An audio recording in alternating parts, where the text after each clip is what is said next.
Picture a land untamed, where danger lurked in every shadow and opportunity stretched as far as the horizon. In just 70 years, the United States exploded from the modest 300,000 square miles of its original 13 colonies to swallowing an astonishing 2.8 million square miles, claiming the entire continental U.S. This was no gentle expansion.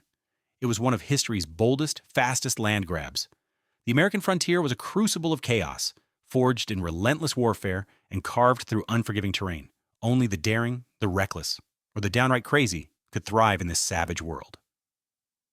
Today on Nutty History, we'll be discussing the filthy secrets of the frontiersman, the wild life of Daniel Boone.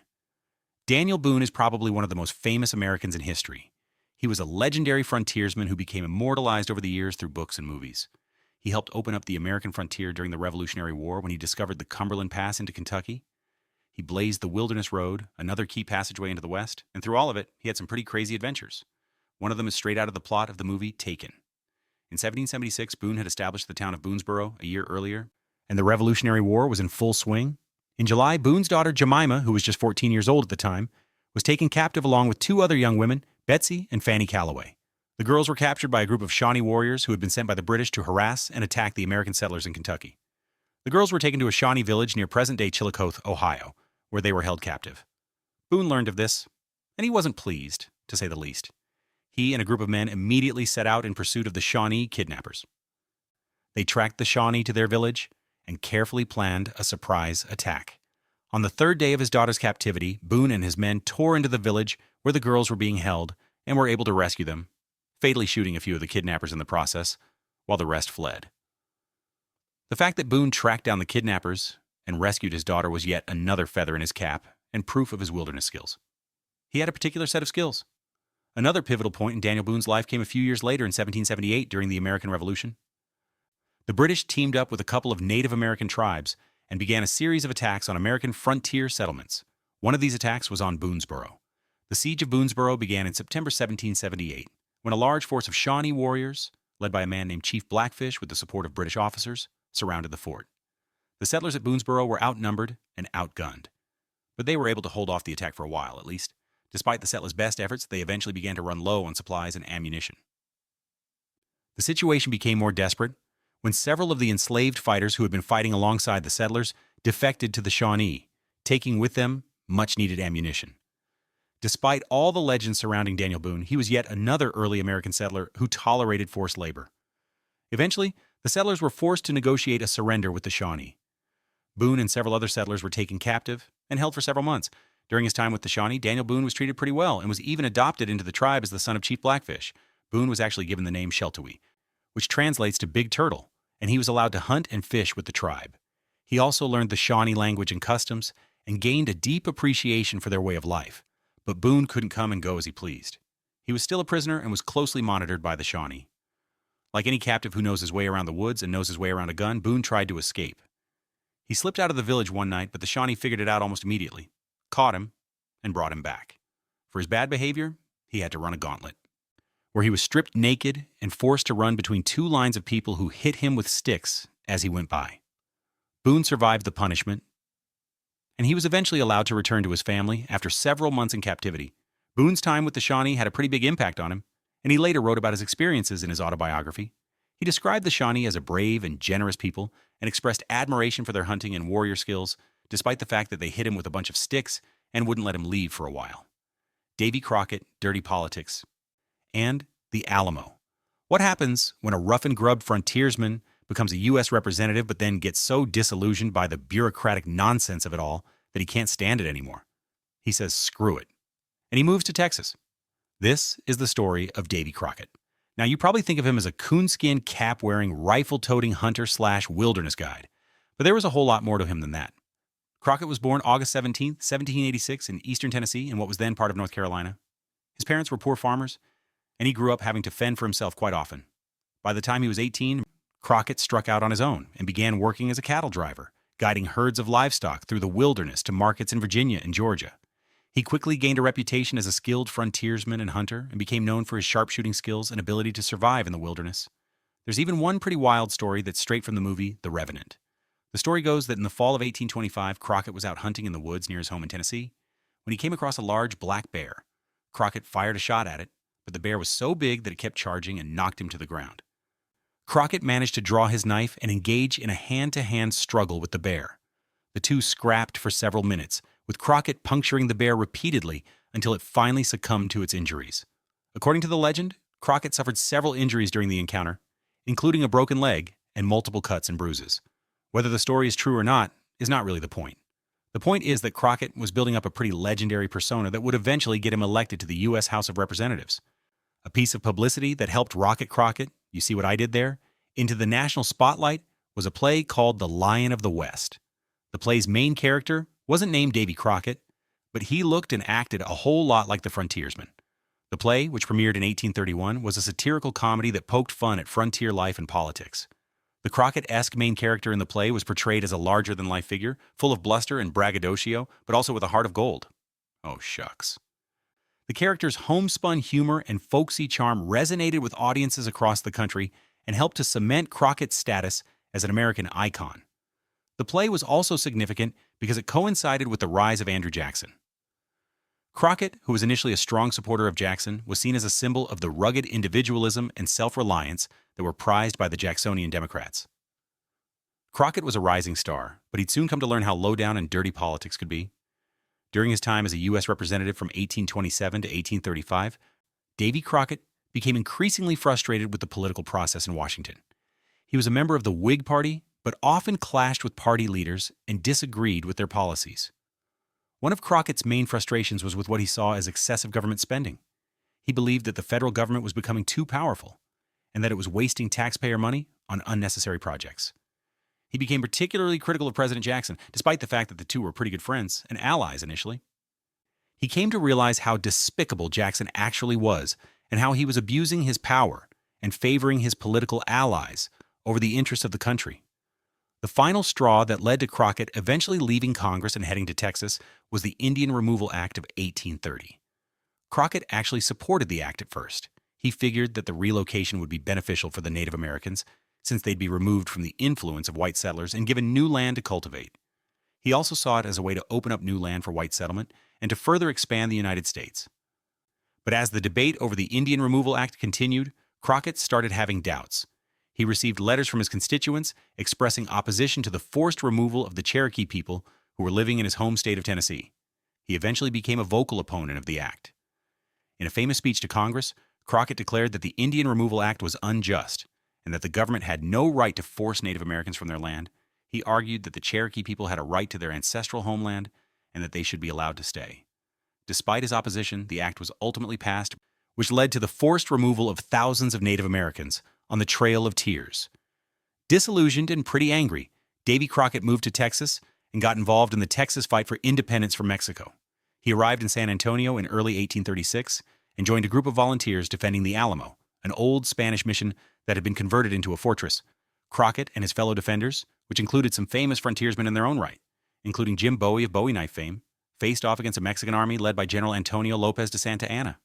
The siege of the Alamo lasted for 13 days, with Crockett and the Texans holding out against overwhelming odds, outnumbered by more than 10-1.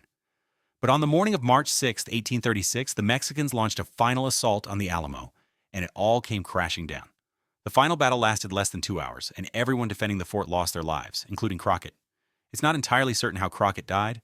Some say he died as one of the final defenders in a heroic last stand.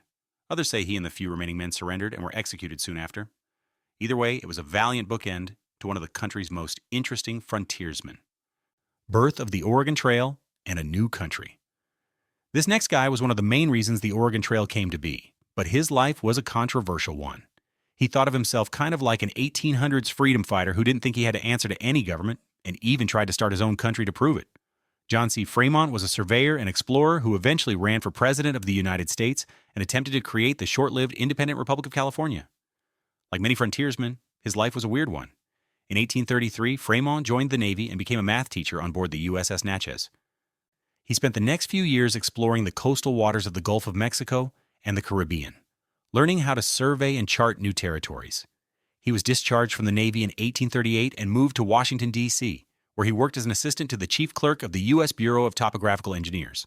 Fremont's early experiences in the Navy and the topographical engineers prepared him for his future career as an explorer and mapmaker. He learned how to navigate difficult terrain, make accurate measurements, and record his findings in detailed maps and reports. He eventually went out west, where he was instrumental in mapping out the Oregon Trail. He helped publicize the trail and even worked with Native American tribes to make sure relations between them and the new settlers moving along the trail were as peaceful as possible. Yet there were quite a few stories of Fremont's western expeditions not ending well for the Native Americans. In 1844, Fremont and his expedition took over a Native American village near the Great Salt Lake in Utah without permission. They destroyed the village and crops and killed several Native Americans. Later, during an 1845 expedition, Fremont and his men came across a group of Klamath Indians in California.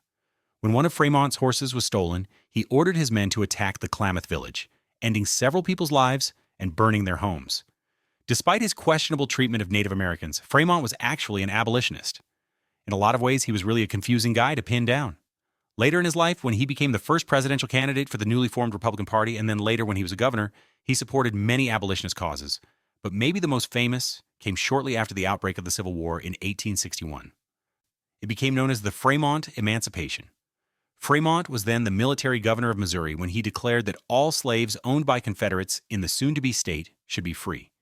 It was an important step toward abolition in the state and was seen as a significant political move by Fremont, who was known for his cojones. The order was met with mixed reactions. Abolitionists and Unionists applauded the decision, while many slave owners and pro-Confederate sympathizers were outraged.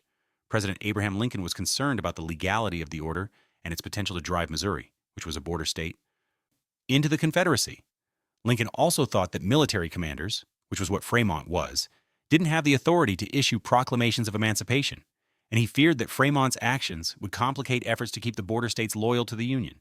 Lincoln was pragmatic but still basically agreed with Fremont. He asked Fremont to modify his proclamation, but Fremont refused, so Lincoln had it annulled and replaced Fremont with a new commander. They would later kiss and make up, and Lincoln appointed Fremont to a command in Virginia, where he fought against the Confederacy. But one of Fremont's boldest and most controversial moves came 15 years earlier when he quite literally conquered California. To get into that, we need to meet another significant frontiersman who helped him do it, Kit Carson. Kit Carson, mountain man. Carson was an American frontiersman, a fur trapper, wilderness guide, Indian agent, and soldier. The man wore a lot of hats. He was born on December 24, 1809 in Kentucky, and became famous for his adventures in the American West during the 19th century. He worked as a fur trapper and mountain man in the western frontier, where he built his skills at navigating the wilderness and dealing with Native American tribes. At the age of 16, Carson became an apprentice to a saddle maker, but quickly became restless and left to join a group of traders heading to Santa Fe, New Mexico. In Santa Fe, Carson became a fur trapper and mountain man, and he quickly gained a reputation as an expert guide and hunter. He spent much of his early career in the Rocky Mountains, trapping beavers and other fur-bearing animals. During this time, he also worked as a guide for expeditions into the frontier, including the 1829-1830 expedition led by Ewing Young and the 1832-1833 expedition led by Captain Benjamin Bonneville. He would go on to have a storied career in the military, particularly during the Mexican-American War and then later during the Civil War, where he fought for the Union. Carson would become one of the most famous frontiersmen of his time, thanks to a series of dime novels called The Life and Adventures of Kit Carson. Dime novels were cheap, kind of gossipy, often sensationalized little books that just about anyone could afford to read. Carson's dime novel series, written by a guy named DeWitt C. Peters, ran from 1843 to 1897 and helped establish Carson as a legendary figure in American folklore. He was later portrayed in a bunch of other films and television series, including the 1940 film Kit Carson, in which the brave Kit helps defeat a group of Native Americans attacking a wagon train. You can even find him in the 2010 video game Red Dead Redemption, The Conquest of California. Finally, let's get into how Carson and Fremont teamed up and briefly conquered California. Kit Carson and John C. Fremont met for the first time in 1842 in Santa Fe, New Mexico. Fremont was leading an expedition to explore and map the Western Territories, and he hired Carson as a guide. What happened next was one of the strangest stories of the American frontier. Toward the end of 1845, Fremont, Carson, and the rest of their expedition arrived in California and began making contact with American settlers and other foreigners who were living there. At the same time, tensions between Mexican authorities and American residents were already high, and Fremont's arrival only added to the unease. Carson played a key role throughout their time in California, serving as a scout and messenger for Fremont. He also helped to capture the town of Sonoma, which served as the headquarters for what would become known as the Bear Flag Revolt. Fremont eventually met with a group of American settlers in Sonoma, where they discussed the possibility of declaring independence from Mexico. Fremont was cautious at first about getting involved in any overtly political activities, but he did provide the settlers with weapons and ammunition from his own supplies. On June 14th, the rebels raised the bear flag, a symbol of their independence, and declared the establishment of the California Republic with Fremont as their leader. Many of you probably know the flag they raised pretty well. It was this one, complete with a star, a bear, and the words, California Republic. The revolt was short-lived, though. The U.S. Army quickly swooped in and took control of the region as part of the larger war effort against Mexico. The Bear Flag Revolt had significant consequences for the future of California and the United States. It helped to establish American control over the region and paved the way for California to become a state in 1850. There were a few reasons why Fremont got in trouble. First off, he was a private citizen and didn't have official authorization from the U.S. government to carry out any military operations in California. He took it upon himself to lead a group of American settlers and military forces in California to revolt against the Mexican government and declare an independent republic. This action was viewed by many as illegal and unauthorized, and Fremont was subsequently court-martialed for mutiny and insubordination. Fremont was also criticized for his brutality toward Mexican civilians and Native American tribes, and Fremont himself was accused of executing prisoners without trial. Fremont's role in the whole thing was obviously pretty controversial, and like I said, he was eventually court-martialed for insubordination and mutiny. But he claimed that he hadn't participated in the rebellion, despite a whole lot of evidence to the contrary. It worked out for Fremont, though, as we mentioned earlier. He became an influential general and politician who eventually ran for president. The Oregon Trail made Butch Cassidy. The Oregon Trail, the one that John C. Fremont helped create, was a treacherous journey that wasn't for the faint of heart. Over the course of America's westward expansion, an estimated 1 in 10 people lost their lives trying to find better lives in the West, somewhere between 10,000 and 30,000 in total. That's about 20 graves per mile. There were a few factors that contributed to the high mortality rates on the trail. Accidents, freezing cold weather, and attacks by Native Americans were just a few of them. Many people also suffered from malnutrition and dehydration. It was difficult to carry enough food and water for the long journey, and a lack of medical care meant that any infection was a possible death sentence. But one famous Wild West figure owes his life to the Oregon Trail. His parents met on it. Butch Cassidy, while not really a frontiersman, was definitely one of the most infamous personalities of the time. The bank and train robber was born in Utah in 1866 to Mormon parents who just barely made it there. According to the legend, Cassidy's parents, Maximilian Parker and Anne Campbell Gillies, both immigrated to the United States from Scotland in the mid-19th century. They met on the Oregon Trail, where they were both part of a group of Mormon pioneers traveling to the Salt Lake Valley. The group they were with almost didn't make it. They were part of what became known as the Mormon handcart tragedy. The Mormon handcart tragedy was a series of events that occurred during the mid-19th century as Mormon pioneers traveled westward to Utah. The Church of Jesus Christ of Latter-day Saints encouraged its members to use handcarts instead of the traditional covered wagons because the handcarts were cheaper, but it turned out to be a bad move. In 1856, 2 companies of Mormon handcart pioneers left Iowa City, Iowa, and headed for Salt Lake City, Utah. There were about 1,000 of them in total. They didn't time the journey very well and had to face a harsh winter as they crossed the Wyoming plains. They also had to haul their handcarts and didn't have much in the way of supplies, so many of the pioneers became sick and weak from the conditions. As their food and supplies dwindled, some of the pioneers resorted to eating leather from their shoes and belts to survive.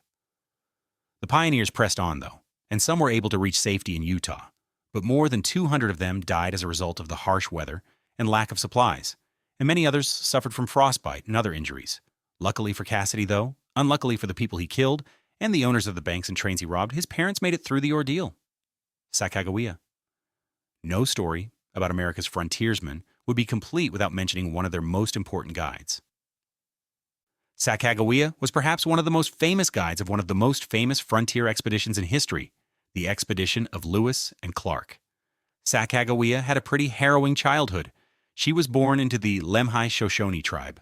Some called them the Lemhi Shoshone tribe, in what's now Idaho, around 1788. But when she was about 10 years old, a group of Hidatsa warriors raided her village and captured her and several other girls. The Hidatsa were a neighboring tribe to the Shoshone, and they really didn't get along. What happened next gets a bit foggy, but according to some accounts, Sacagawea was sold to a French-Canadian trader named Toussaint Charbonneau, and his wife, who was a Hidatsa, named Otter Woman.